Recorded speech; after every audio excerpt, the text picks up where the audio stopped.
Assalamualaikum warahmatullahi wabarakatuh. Selamat pagi dan salam sejahtera bagi kita semua.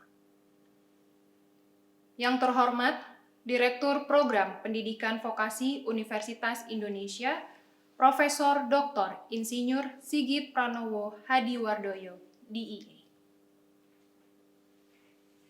Yang kami hormati, Wakil Direktur Bidang Pendidikan, Penelitian dan Kemahasiswaan, Bapak Padang Wicaksono, SE, PhD. Yang kami hormati, Wakil Direktur Bidang Sumber Daya, Ventura dan Administrasi Umum, Bapak Insinyur Antoni Sihombing, MPD, PhD.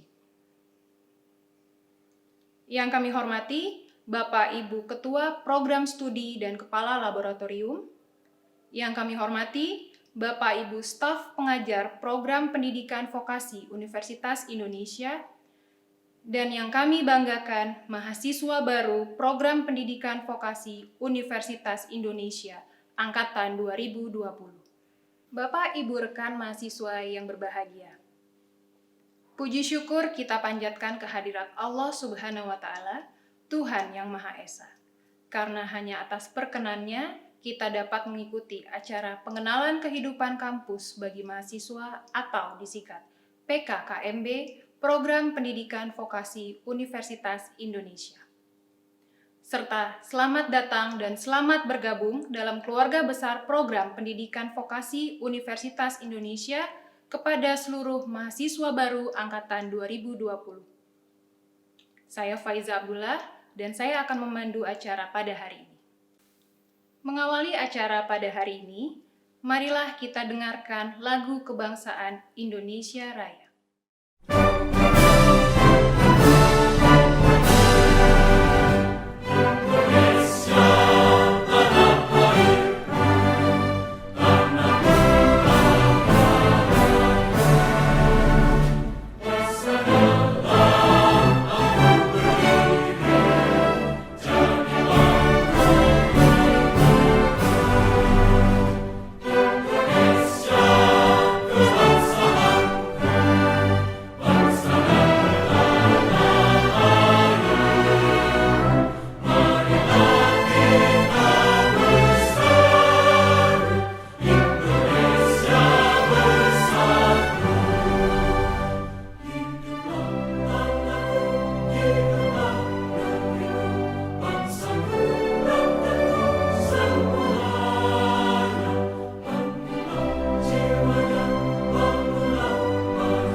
Acara selanjutnya adalah laporan dari penanggung jawab PKKMB Program Pendidikan Vokasi UI oleh Bapak Padang Wicaksono, SE, PhD. Assalamualaikum warahmatullahi wabarakatuh. Salam sejahtera untuk kita semua. Om Swastiastu, Namo Buddhaya, salam kebajikan. Selamat datang, wahai anak-anakku sekalian, para mahasiswa dan mahasiswi Program Pendidikan Vokasi Universitas Indonesia Angkatan 2020. Kalian semua yang berasal dari berbagai SMA, SMK, maupun madrasah aliyah, sesungguhnya adalah orang-orang yang terpilih karena kalian telah berhasil melalui seleksi yang cukup ketat. Kalian berhasil menyisihkan puluhan ribu rekan-rekan kalian yang mungkin belum beruntung untuk lolos menjadi mahasiswa program pendidikan vokasi Universitas Indonesia. Sekalipun di tengah-tengah pandemik COVID dan juga mungkin di tengah tantangan ekonomi yang semakin berat, kalian akan ditempa selama 3 tahun. Kalian akan dibimbing, kemudian dilatih, kemudian dibina, dan juga diajar oleh para dosen-dosen yang kompeten, baik dosen-dosen yang berasal dari kampus UI sendiri maupun dosen-dosen praktisi dari berbagai industri besar maupun kecil. Akhir kata, saya ucapkan selamat berjuang dan saya doakan agar kalian semua sukses dan lulus tepat waktu selama 3 tahun, dan nanti kalian akan mendapatkan pekerjaan yang sesuai dengan minat kalian. Terima kasih. Assalamualaikum warahmatullahi wabarakatuh. Berikutnya adalah sambutan dari Direktur Program Pendidikan Vokasi Universitas Indonesia, Profesor Dr. Insinyur Sigit Pranowo Hadiwardoyo, DIE. Assalamualaikum warahmatullahi wabarakatuh. Salam sejahtera untuk kita semua. Kita panjatkan puji syukur pada Allah Subhanahu wa Ta'ala bahwa pada pagi hari ini saya selaku Direktur Program Pendidikan Vokasi Universitas Indonesia menerima mahasiswa baru angkatan 2020. Yang terhormat Komite Vokasi, para ketua, para anggota, ketua, sekretaris, kemudian para pimpinan program pendidikan vokasi, para dosen vokasi, para tendik, dan para mahasiswa baru yang saya banggakan. Pertama-tama saya ucapkan selamat pada kalian yang telah diterima di Universitas Indonesia, suatu universitas yang diidam-idamkan dan kebanggaan, yang terbaik di Indonesia, dengan segala perjuangan yang telah saudara lalui dalam kondisi pandemik yang mungkin baru pertama kali terjadi, sehingga kalian sebagai angkatan 2020, suatu angkatan yang baru, kalau saya nyebutnya vokasi new generation, di mana kondisinya mulai dari seleksi sampai diterima, dan nanti pun akan menjalani kuliah secara online yang tidak seperti biasanya. Sekali lagi, ini adalah suatu perjuangan yang tentunya Anda sudah dan akan lewati, dan mudah-mudahan ini hasilnya tidak kalah baiknya dengan dalam kondisi normal. Banyak hal yang harus dipersiapkan anak-anakku mahasiswa baru, bahwa kalian barangkali tidak bisa menikmati seperti senior-senior kalian karena kondisi. Namun demikian, Anda menikmati sesuatu yang baru, yang mungkin saja bisa lebih baik dari yang sebelum. Anda beruntung, berbahagia bisa diterima di vokasi Universitas Indonesia yang melalui seleksi yang cukup ketat, baik yang melalui PPKB maupun yang melalui ujian SIMA. Anda nanti akan kuliah di vokasi Universitas Indonesia dengan suatu sistem pendidikan yang barangkali berbeda dengan yang lain. Universitas Indonesia telah menerapkan sistem pendidikan vokasi 321. Apa itu artinya? 321 itu artinya 3 semester di dalam kampus, baik itu kuliah teori maupun praktek, kemudian 2 semester di industri. 2 semester di industri bukan berarti magang. Kuliah 2 semester di industri adalah belajar di industri. Dan 1 semester di semester 6 adalah magang. Artinya bahwa pendidikan di vokasi UI memang mengandalkan kemampuan keterampilan sehingga 50% kegiatan di dalam kampus, 50% kegiatan di industri. Hasilnya cukup mengembirakan bahwa Anda berbahagia bahwa di vokasi UI saat ini pada lulusan tahun 2020 ini kira-kira 60% lulusan vokasi UI berpredikat cum laude dan lulusan vokasi UI 97% lulusan yang tepat waktu dan 1-3 bulan sudah bekerja. Jadi waktu tunggunya hanya mungkin 1-3 bulan. Nah, inilah apa yang akan Anda ikuti nanti, sehingga pendidikan di vokasi UI tidak hanya teori, tapi juga kegiatan-kegiatan praktek yang diharapkan nanti akan membekali kalian ketika lulus, karena ketika lulus vokasi UI pun mewajibkan para lulusannya untuk mengikuti kegiatan sertifikasi. Sehingga ketika lulus dari vokasi UI, tidak hanya ijazah yang menjadi bekal yang bisa dibawa oleh kalian nanti, tetapi juga sertifikasi, baik sertifikasi dari Badan Nasional Sertifikasi Profesi Dalam Negeri, tapi juga bisa ada beberapa sertifikasi yang luar negeri. Nah, itulah kita harapkan bahwa dalam 3 tahun mendatang Anda akan lulus dari vokasi Universitas Indonesia, dan kami juga vokasi UI sudah mempersiapkan untuk program D4 yang barangkali nanti setelah Anda bekerja ingin melanjutkan lagi ke D4 di Universitas Indonesia, bisa melanjutkan di sini. Kira-kira demikianlah yang bisa saya sampaikan sebagai pengantar. Sekali lagi saya ucapkan selamat pada para mahasiswa baru.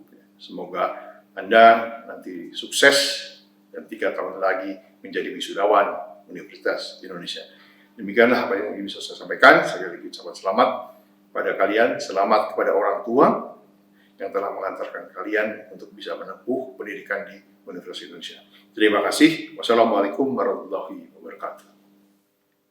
Beranjak ke rangkaian acara berikutnya, marilah kita dengarkan pengenalan mengenai sarana prasarana dan struktur organisasi di Program Pendidikan Vokasi Universitas Indonesia oleh Insinyur Antoni Sihombing, MPD, PhD, yang akan dilanjutkan dengan pemutaran video testimoni alum.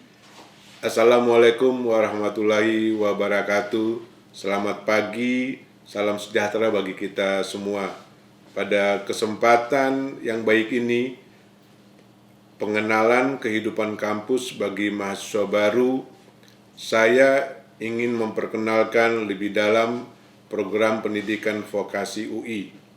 Program pendidikan vokasi UI memiliki beberapa fasilitas untuk menunjang perkuliahan dan aktivitas prodi. Untuk menunjang proses perkuliahan di vokasi, kita mempunyai 44 laboratorium. Selain itu, kita juga mempunyai auditorium yang besar untuk pelaksanaan kuliah-kuliah umum. Sarana lainnya yang tersedia adalah kantin, lapangan olahraga, gazebo, dan taman-taman vokasi. Semua ruangan, kantin, dan gazebo-gazebo yang berada di taman terhubung dengan internet. Selama pembelajaran jarak jauh, pemerintah akan memberikan subsidi kuota bagi mahasiswa dan dosen sebesar 50 GB. Selain itu, vokasi UI telah memiliki e-learning management system atau EMAS, Microsoft Teams, dan Zoom yang dapat digunakan untuk proses belajar mengajar. Vokasi dipimpin oleh Prof. Sigit sebagai direktur, Bapak Padang sebagai wakil direktur yang mengelola bidang pendidikan, penelitian, dan kemahasiswaan, dan saya sendiri sebagai wakil direktur yang mengelola bidang sumber daya, ventura, dan administrasi umum. Para wakil direktur dibantu oleh manajer dan kepala unit. Bapak Priyanto sebagai manajer pendidikan dan kemahasiswaan, Bapak Denny sebagai manajer sumber daya manusia, riset dan pengabdian masyarakat, Bapak Rido sebagai manajer keuangan, sarana dan prasarana, serta Bapak Erwin sebagai manajer kerjasama, alumni dan CDC. Untuk menjamin mutu akademik, kita memiliki unit penjamin mutu akademik yang diketuai oleh Bapak Heri. Ibu Marieta sebagai Kepala Kantor Humas yang mengelola kegiatan promosi dan kehumasan. Untuk kebutuhan administrasi mahasiswa, berada di bawah Pusat Administrasi Vokasi dan Manajemen ISO. Kalian bisa menghubungi Bapak Usman selaku Kepala PAV. Vokasi memiliki 3 bidang studi. Yang pertama, bidang studi administrasi dan bisnis dengan Bapak Dede sebagai ketua. Bapak Jajang merupakan ketua bidang studi sosial humaniora, dan yang terakhir adalah bidang studi kesehatan dengan Bapak Herkutanto sebagai ketuanya. Berikutnya saya akan memperkenalkan program studi, terdiri dari 13 program studi. Bidang administrasi dan bisnis, program studi administrasi keuangan dan perbankan, ketuanya Bapak Dede, kepala labnya Ibu Vindaniar. Program studi administrasi perkantoran diketuai oleh Bapak Istiadi, sementara kepala labnya Bapak Radityo. Program studi administrasi perpajakan, ketuanya Bapak Ari Widodo, kepala labnya Ibu Fitria. Program studi administrasi asuransi dan aktuaria diketuai oleh Bapak Asrori, kepala labnya Ibu Yulial. Program studi akuntansi diketuai oleh Ibu Mutiha, kepala labnya Ibu Yuki. Bidang sosial humaniora, program studi pariwisata diketuai oleh Bapak Budiman, kepala labnya Ibu Anisatul Aulia. Program studi manajemen rekor dan arsip, ketuanya Ibu Dia, dan kepala labnya Ibu Rati. Program studi humas, ketuanya Ibu Pijar, kepala labnya Ibu Mareta. Program studi penyiaran multimedia, ketuanya Bapak Arius, kepala labnya Ibu Penny. Program studi periklanan kreatif, ketuanya Ibu Ayu, kepala labnya Bapak Naldo. Terakhir, bidang kesehatan. Program studi administrasi rumah sakit, ketuanya Bapak Supriyadi, kepala labnya Ibu Nia. Program studi fisioterapi, ketuanya Bapak Safrin, kepala labnya Bapak Aditya Deni. Program studi okupasi terapi, ketua Bapak Gunawan, kepala lab Bapak Sahid. Demikian perkenalan struktur organisasi vokasi UI yang akan membantu Anda dalam proses administrasi dan perkuliahan. Terima kasih.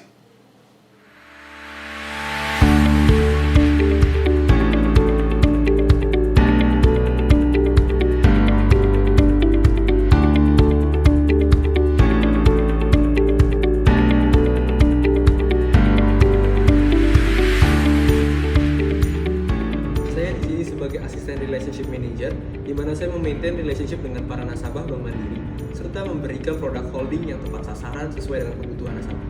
Sekarang ini saya bekerja di salah satu perusahaan asuransi jiwa di Indonesia, yaitu PT Apris Assurance, sebagai data analis untuk agency training and development. Tugas saya pada garis besarnya adalah untuk mereview apakah training-training yang kami berikan kepada agent sudah efektif dan dapat membantu agent berjualan dengan baik. Saya di sini merupakan tim dari divisi MSDM dalam bagian Learning and Development, yang mana tugas saya adalah mengadakan training perusahaan sesuai dengan kebutuhan karyawan maupun kebutuhan perusahaan itu sendiri. Selain itu, saya juga biasa berpartisipasi dan menghandle event-event besar yang diadakan oleh perusahaan maupun Kementerian BUMN. Saat ini saya bekerja di salah satu perusahaan jasa dengan posisi staff pajak. Checklist yang saya lakukan salah satunya menginput invoice ke dalam database, memastikan PPh terutang terbayar dengan tepat waktu, melaporkan dan membuat SPT tax compliance dengan benar. Saat ini bekerja di PT Narasi Citra Sahwahita atau yang lebih dikenal sebagai Narasi, salah satu perusahaan media digital yang ada di Jakarta. Saat ini saya menduduki posisi sebagai Growth Specialist yang bertugas untuk menganalisis dan juga memberikan suggestions terhadap berbagai macam aspek yang ada di perusahaan, mulai dari event, community, hingga konten untuk membantu perusahaan mencapai KPI di setiap tahunnya. Selain itu, saya juga menjadi Master of Ceremony, moderator, dan juga talent dalam berbagai kesempatan lainnya. Saat ini saya bekerja di Multinational Digital Media Agency di Jakarta sebagai Senior Digital Manager. Di perusahaan ini, kami membantu klien untuk memasarkan brand atau produk yang mereka miliki melalui media digital. Tanggung jawab saya adalah menjadi lead di sebuah tim untuk menghasilkan output digital media advertising seperti planning, monitoring, reporting, dan juga client servicing. Saat ini saya sedang menjalani studi kerja di semester 5. Aku ditempatnya di Tokopedia. Aku ada di divisi HR di bagian employer branding. Employer branding tuh kerjanya branding karyawan. Itu bikin event kayak eksternal sama internal. Objektifnya itu biar karyawan di Tokopedia atau nakama, sebutan karyawan di Tokopedia itu nakama, itu dilihat sama masyarakat luar supaya orang pengen join ke Tokopedia. Saat ini saya bekerja di Lembaga Kearsipan Perguruan Tinggi Universitas Indonesia atau biasa disebut dengan Kantor Arsip Universitas Indonesia dengan posisi sebagai staf bidang layanan dan manajemen. Tugas saya adalah yang pertama memberikan layanan informasi kearsipan, melakukan publikasi materi atau konten tentang kearsipan melalui berbagai media, kemudian melakukan pemeliharaan, perlindungan, dan pemilihan arsip yang biasa saya lakukan sehari-hari. Saat ini saya bekerja di salah satu rumah sakit milik pemerintah, Rumah Sakit Umum Pusat Nasional Dr. Cipto Mangunkusumo, Jakarta, atau biasa disingkat RSCM. Bidang pekerjaan yang saya geluti sekarang adalah pengembangan sumber daya manusia. Tugas pokok dan fungsi saya dalam pekerjaan adalah mengelola pendidikan dan pelatihan pegawai. Saya sekarang bekerja sebagai fisioterapis di salah satu rumah sakit swasta di Jakarta Selatan. Fisioterapis di rumah sakit melakukan asesmen, pemeriksaan, tindakan, evaluasi serta dokumentasi kepada pasien yang telah dirujuk kepada fisioterapi dari dokter spesialis rehabilitasi medik ataupun dokter spesialis yang lain.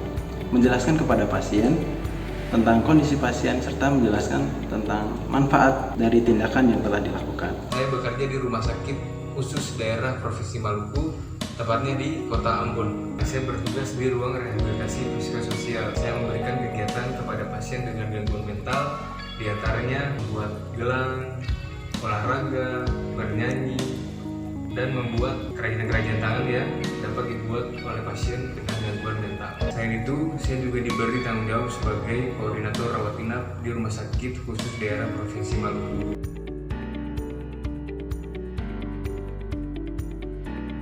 Analisis kredit adalah salah satu mata kuliah yang bisa menunjang kinerja saya untuk saat ini.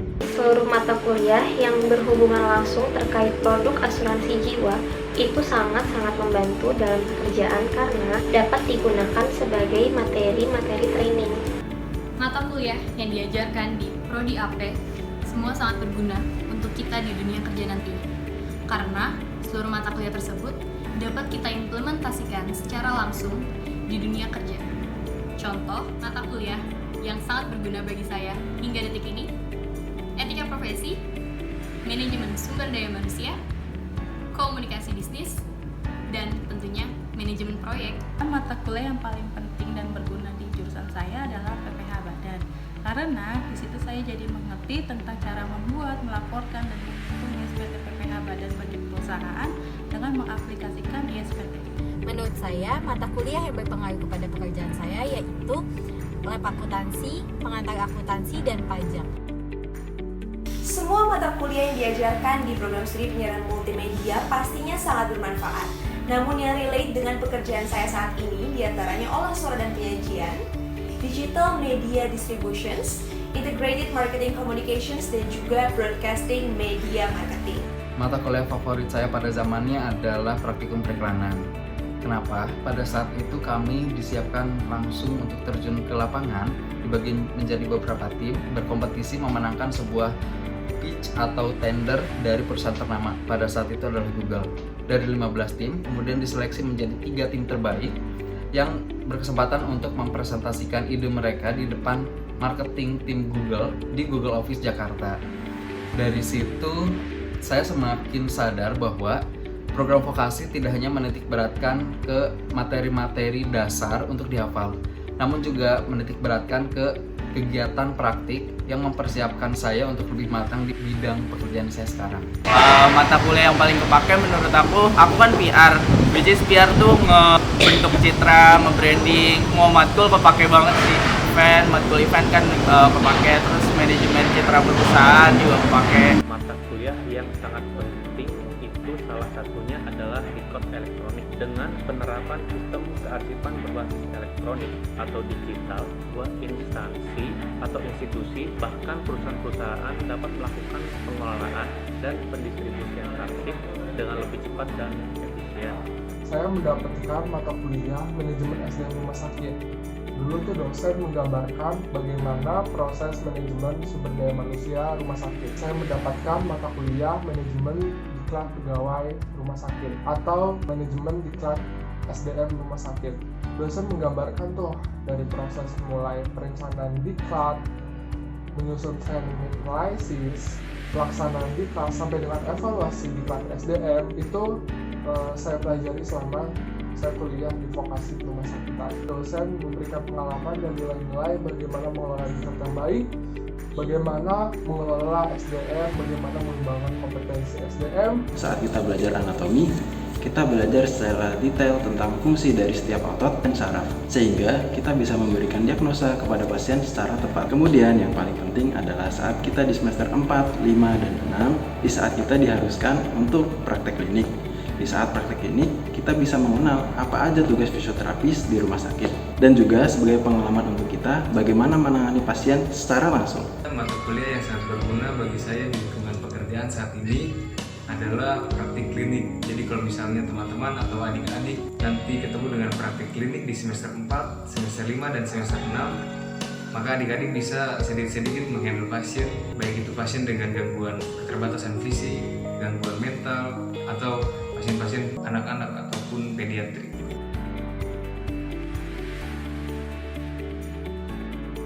Buat adik-adik semua, tetaplah menjadi luar biasa, semakin luar biasa, dan sangat luar biasa. Untuk adik-adik semua, jangan pernah patah semangat meskipun kita hanya lulusan vokasi yang hanya mendapatkan gelar D3. Karena kenyataannya, kita bisa berkompetisi secara langsung dengan lulusan sarjana. Jangan lupa untuk kewajiban utamanya yaitu belajar. Tapi jangan lupa juga untuk tetap berorganisasi serta bersosialisasi, karena itu juga merupakan sebuah gerbang utama kalian untuk bisa mendapatkan networking setelah perkuliahan ini selesai. Dan yang paling penting, jangan berkecil hati hanya karena diploma. Buktinya saya dan juga teman-teman saya yang berada di angkatan 2016 bisa mendapatkan pekerjaan di perusahaan-perusahaan besar sebelum lulus kuliah. Jadi, semangat ya! Untuk adik-adik yang masih kuliah, tetap semangat belajar, selalu temukan hal-hal baru, jangan ragu, apalagi malu untuk memulai sesuatu yang baru dengan belajar. Untuk teman-teman, tetap semangat, rajin belajar, tingkatkan skill dan pengetahuan tentang fisioterapis agar ilmu kita dapat bermanfaat untuk masyarakat. Untuk selalu tekun dan gigih dalam menuntut ilmu. Terus asah kemampuan diri, gali potensi diri, gali pengalaman sebanyak mungkin dari dosen-dosen vokasi. Sukses untuk teman-teman semua, maju terus vokasi UI.